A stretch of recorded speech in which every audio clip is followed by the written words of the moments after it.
So this is your grandparents? This is grandparents, yes. And then my father is right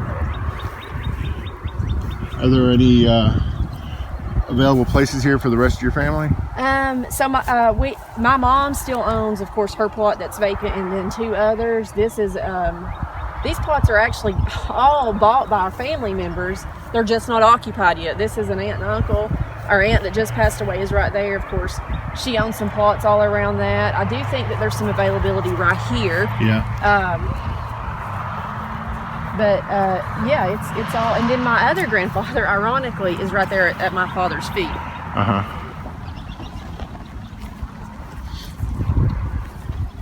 So this cemetery is important to your family. Seriously. It is very important. It is the equivalent to a family cemetery to us, because so many of our family members are already buried here and will be. Yeah. My dad and our remaining plots are on the other side when you first turn in to the right. That's where, for whatever reason, I remember him saying, I don't have to go up that dang hill. You moved to flatter ground? Yeah. So.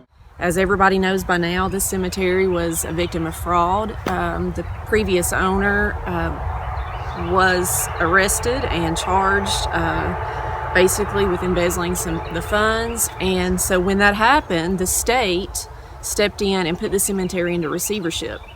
And that means that an organization hired by the state oversaw it during the investigation, and their job was to then, after the investigation was closed out, to then transfer it on to a new owner. The cemetery went up for auction and was bought by an investor out of Florida. And but then once he bought it, basically had saw it on the internet and had no idea of the history. Yeah. So he saw it as an investment piece of property, and then after he bought it, he learned the history. And he also learned that there were certain trust funds that he was going to have to fund in addition to the purchase price. Wasn't it like $200,000? It was. It was roughly $200,000. And so after that, he said, well, I'm no longer interested because this is no longer profitable for me to... While it was in receivership, a few things. Number one, unsold plots could not be sold. So if you did not own a plot here when it went into receivership, you could not buy a plot. Yeah. However, so people whose family are buried here have passed away and haven't been able to be buried with their family. Yeah, they could be buried if they owned a lot, but they couldn't purchase additional lots. Which brings up a whole new can of worms, because some lots were double booked, weren't they? Very few. And I will say this, that while it was in state receivership, while the DA worked through the criminal investigation, we have a very good data set now of who owns what. And for the ones that were double sold or maybe sold and were not really on the map, the state has worked that out with all the owners. Okay, so everybody's got their spot. So everybody that had paperwork and can prove that they owned a spot here is in our database. Okay. But no new spots could be sold. No new spots could be sold during these several years that this was in the process. State receivership had enough funds to mow this cemetery 6 times a year. Okay. And they did try to mow it around major holidays, Mother's Day, Father's Day, Memorial Day, July 4th. All those other times, and you can imagine if your yard only got mowed 6 times a year, what it would look like. It was up to individual families. And so what happened 3 years ago is family members were coming in and mowing just maybe this block of graves or that block. And it was starting to look like a patchwork quilt. And so I kind of started a Facebook campaign and said, hey, let's take some volunteers and meet every Saturday and mow this thing. And we had, family people that would come out. We had, we've even had people come out and help mow on those volunteer days that don't even have family here. They were just, man, I hate this happened, and wanted to help out. Today is a big day, right? It is. Well, so what happened really 2 years ago this month, after the buyer backed out, he said no more. The state reached out to me to let me know that. And of course, and I remember they called me on a Sunday, which was bizarre, and I was upset. I said, okay, well then what's next? If you have no buyer, does it go back up for auction? What? And he said no. He said, our next legal step is to abandon the cemetery. There's legal abandonment, and he said it would revert back to county property. The unsold plots would forever remain unsold, and it would be up to the county to see that it got maintained. Maybe they would use community service workers, maybe they did nothing and it became a hayfield, but it was going to be up to, that was the next step for the receivership. And I couldn't handle that. And I said, there has to be another way, and he said, well, there is one other way. He said, you can establish a nonprofit cemetery, community-based cemetery that's run by a board, and the board can take over the cemetery. And I remember thinking that day, well, I can do that. Yeah. A couple months. Well, that's some paperwork, right? Right, we can do that. We started the process in May of 2019. Yeah. Well, Hannah has invested thousands of hours in this process. As she said, we finally put together a committee, and the next step was to actually form a nonprofit corporation, which we did with the help of the attorneys and the state of Tennessee's attorneys. And that nonprofit was established and approved first quarter of last year. We are incorporated as HCMG Incorporated is the nonprofit, and we will be operating the cemetery now as Hawkins County Memorial Gardens. But it was a very detailed process because of what had happened here previously, and the chancellor in Nashville and the State Department of Insurance and Commerce were very much in step with what we were trying to do, but they had requirements that had to be met.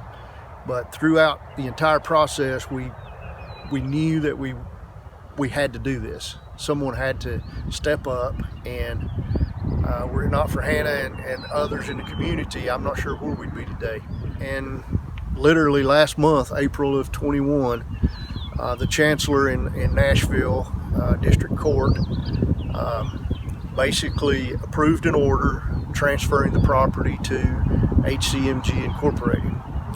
And with that, the Commissioner of Insurance and Commerce has now signed the documents, and Hannah will execute those documents today. That will transfer the cemetery and the remaining plots to HCMG Incorporated. And again, it is a nonprofit. We want folks to know that we did this under necessity. We want folks to know that we have plots to sell now, upwards of 3,000 available plots, and we have a fee structure in place, which we feel like is very reasonable. But those funds will all, the net income from those funds will go back into the cemetery. It is truly a nonprofit. Every penny that is made here will go back into the mowing, maintaining of the cemetery. It's a perpetual trust scenario.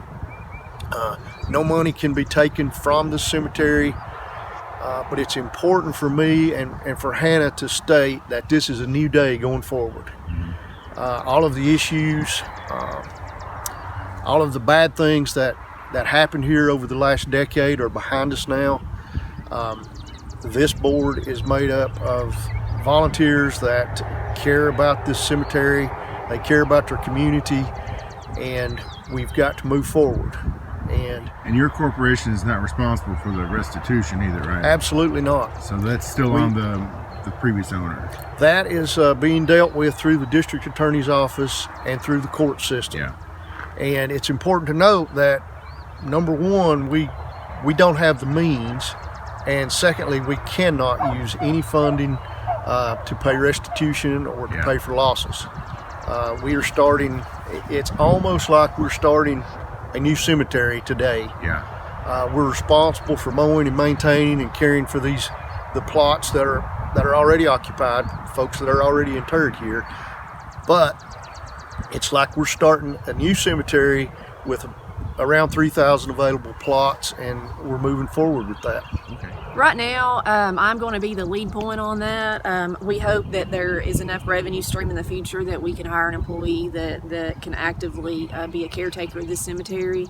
Right now, I'm going to take lead on that because I am close here to the cemetery proximity. So I can be reached at 423-523-4351. My email address is h.speaks@outlook.com. And you know, I will say this: we have to crawl before we can walk here, and so I ask that people be patient. We know how much needs to be. We see these buildings that are dilapidated. I'm looking back behind you, and I see some drainage issues, some ditch issues, and we are aware of all those things. Things need to be painted. Things need to be painted. We you know, a flag. We do intend to restore the mausoleum and put in some cremation columbariums. We have big plans, you know, but we do have to crawl before we can walk, and so many of those plans depend on those initial plot sales.